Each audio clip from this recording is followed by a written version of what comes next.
Hi, it's Sue. Thank you for joining me for today's Bible reading for April 9th, and it is 2 Samuel 16 through 18. Verse 1.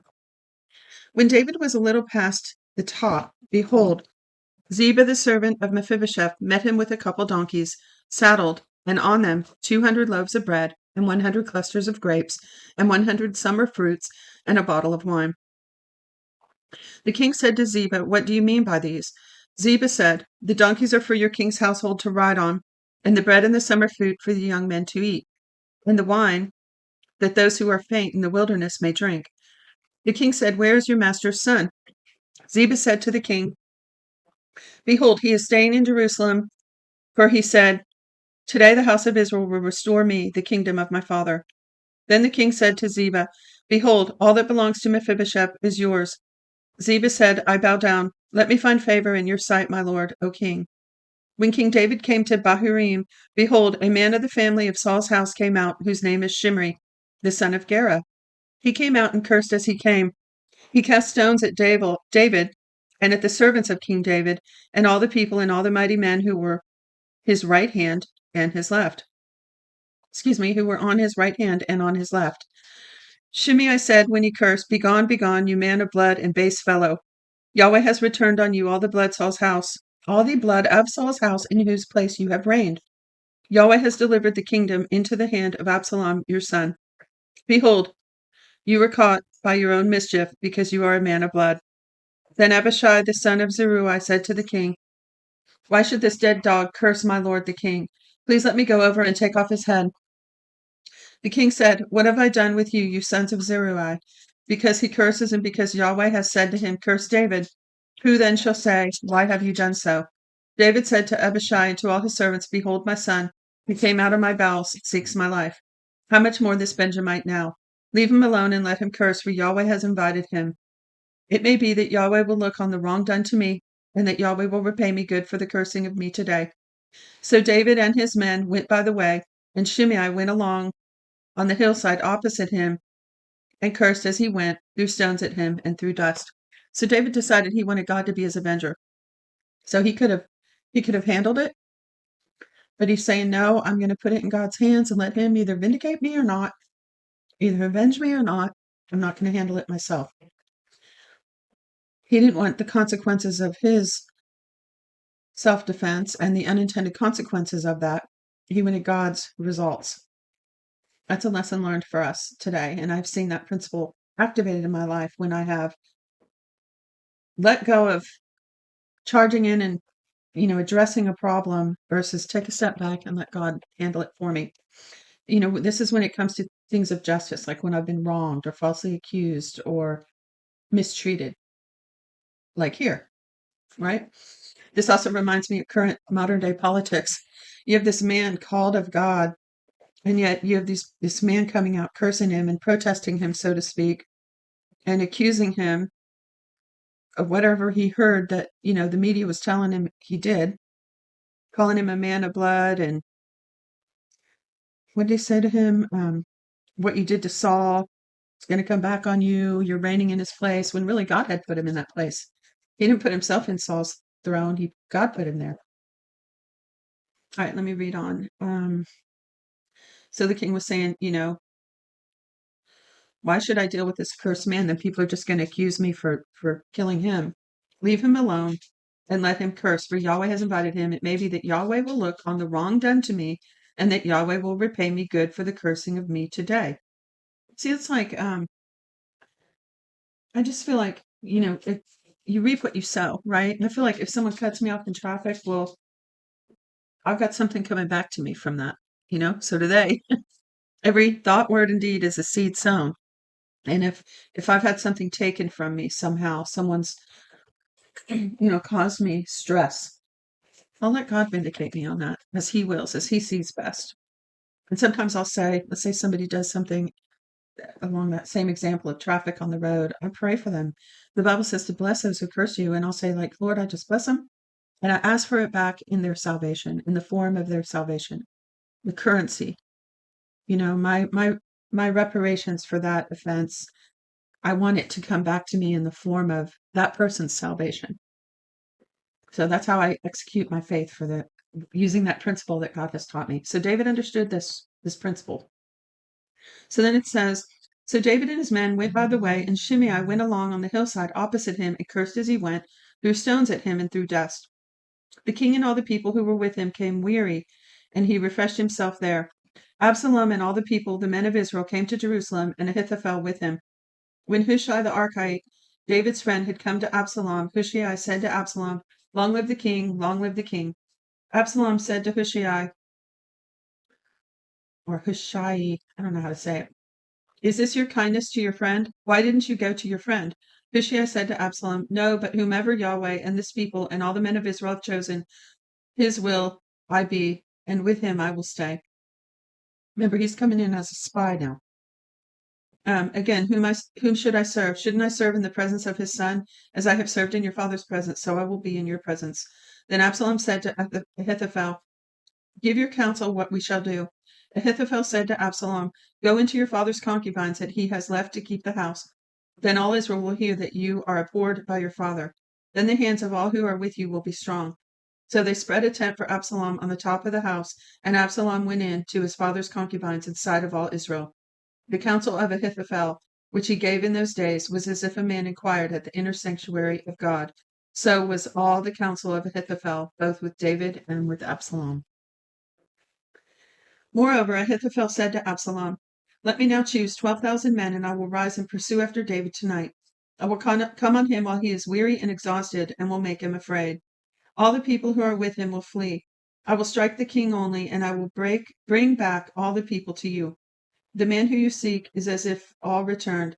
All the people shall be in peace. The saying pleased Absalom well, and all the elders of Israel. Then Absalom said, now call Hushai the Archite also, and let us likewise hear what he says. When Hushai had come to Absalom, Absalom spoke to him, saying, Ahithophel has spoken like this. Shall we do what he says? If not, speak up. Hushai said to Absalom, the counsel that Ahithophel has given this time is not good. Hushai said, moreover, you know your father and his men, that they are mighty men, and they are fierce in their minds, like a bear robbed in her cubs in the field. Your father is a man of war, and will not lodge with the people. Behold, he is now hidden in some pit or in some other place. It will happen when some of them have fallen at the first, that whoever hears it will say there is a slaughter among the people who follow Absalom. Even he who is valiant, whose heart is as the heart of a lion, will utterly melt, for all Israel knows that your father is a mighty man, and those who are with him are valiant men. But I counsel that all Israel be gathered together to you, from Dan even to Beersheba, as the sand that is by the sea for multitude, so that you go to battle in your own person. So shall we come on him in some place where he shall be found, and we will go light on him, as the dew falls on the ground. And of him and of all the men who are with him, we will not leave so much as one. Moreover, if he has gone into a city, then shall all Israel bring ropes to that city, and we will draw it into the river until there isn't one small stone found there. Absalom and all the men of Israel said, the counsel of Hushai the Archite is better than the counsel of Ahithophel, for Yahweh has ordained to defeat the good counsel of Ahithophel, to the intent that Yahweh might bring evil on Absalom. Then Hushai, I said that wrong, let me back up. Absalom and all the men of Israel said, the counsel of Hushai the Archite is better than the counsel of Ahithophel, for Yahweh had ordained that the defeat, for Yahweh had ordained to defeat the good counsel of Ahithophel, to the intent that Yahweh might bring evil on Absalom. Then Hushai said to Zadok and to Abiathar the priest, Ahithophel counseled Absalom and the elders of Israel that way, and I have counseled this way. Now therefore send quickly and tell David, saying, don't lodge tonight at the fords of the wilderness, but by all means pass over, lest the king be swallowed up and all the people who are with him. So Jonathan and Ahimaaz were staying at En-Rogel, and a female servant used to go and tell them. And they went and told King David. So remember, these are spies. And so Hushai is telling the spies, go send this message to David. So it says, but a boy saw them and told Absalom. Then they both went away quickly and came to the house of a man in Bahurim who had a well in his court, and they went down there. The woman took and spread the covering over the well's mouth and spread out bruised grain on it, and nothing was known. Absalom's servants came to the woman to the house, and they said, "Where are Ahimaaz and Jonathan?" The woman said to them, "They have gone over the brook of water." When they had sought and could not find them, they returned to Jerusalem. After they had departed, they came up out of the well and went and told King David, and they said to David, "Arise and pass quickly over the water, for thus has Ahithophel counseled against you." Then David rose and all the people who were with him, and they passed over the Jordan. By the morning light there lacked not one of them who had gone over the Jordan. When Ahithophel saw that his counsel was not followed, he saddled his donkey, arose, and went home to his city, and set his house in order, and hanged himself, and died, and was buried in the tomb of his father. Then David came to Mahanaim. Absalom passed over the Jordan, and he and all the men of Israel with him. Absalom set Amasa over the army instead of Joab. Now Amasa was the son of a man whose name was Ithra the Israelite, who went into Abigail, the daughter of Nahash, sister of Zeruiah, Joab's mother. Israel and Absalom encamped in the land of Gilead. When David had come to Mahanaim, Shobi the son of Nahash of Rabbah of the children of Ammon, and Machir the son of Amiel of Lodibar, and Barzillai the Gileadite of Rogelim, brought beds, basin, earthen vessels, wheat, barley, meal, parched grain, beans, lentils, roasted grain, honey, butter, sheep, and cheese of the herd for David and for the people who were with him to eat. For they said, "The people are hungry and weary and thirsty in the wilderness."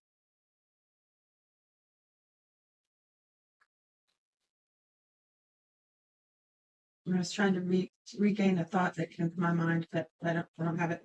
Okay, last chapter, verse 1, chapter 18, verse 1. David counted the people who were with him and set captains of thousands and captains of hundreds over them. David sent the people out, a third part under the hand of Joab, and a third part under the hand of Abishai, the son of Zeruiah, Joab's brother, and a third part under the hand of Ittai the Gittite. The king said to the people, "I will also surely go out with you myself." But the people said, "You shall not go out, for if we flee away, they will not care for us, neither if half of us die will they care for us. But you are worth 10,000 of us.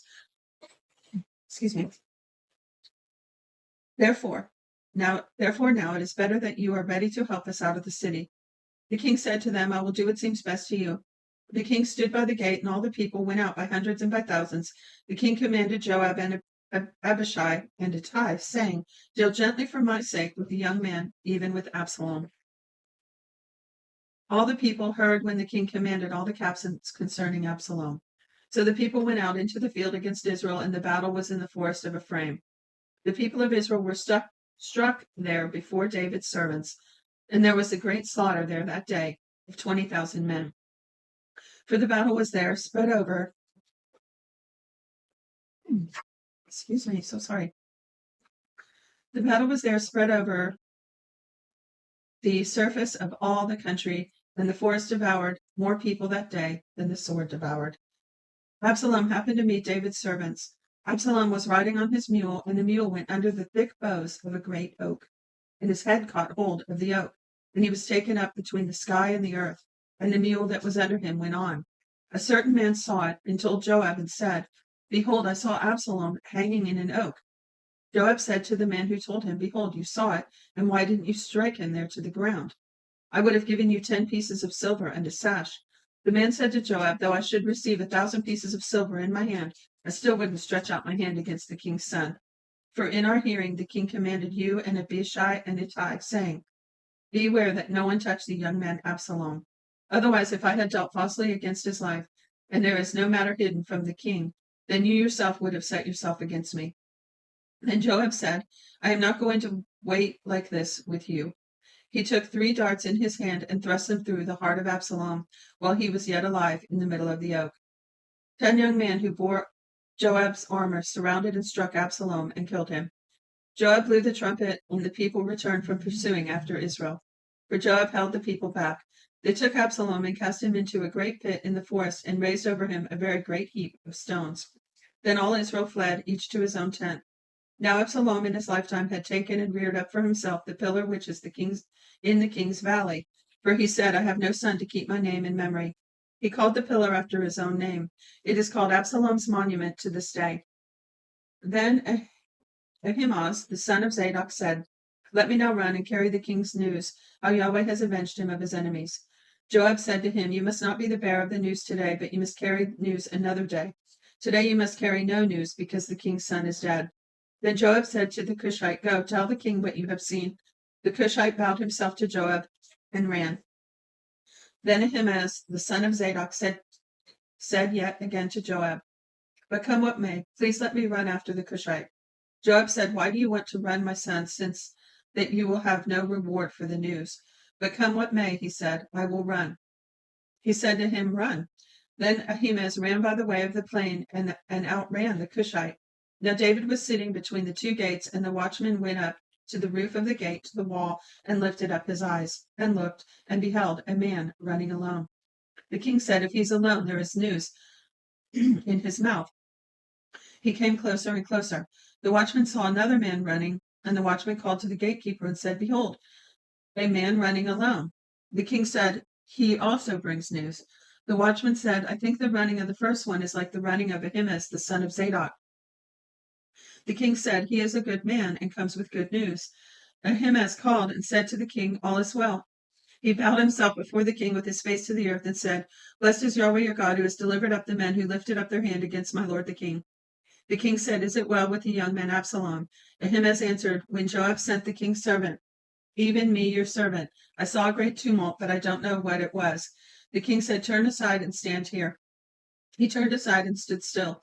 Behold, the Cushite came. The Cushite said, "News for my lord the king, for Yahweh has avenged you today of all those who rose up against you." The king said to the Cushite, "Is it well with the young man Absalom?" The Cushite answered, "May the enemies of my lord the king, and all who rise up against you to do you harm, be as that young man is." The king was much moved, and went up to the room over the gate and wept. As he went, he said, "My son Absalom, my son Absalom, I wish I had died for you. Absalom, my son, my son." That's it for today's reading. God bless you, and I'll see you tomorrow.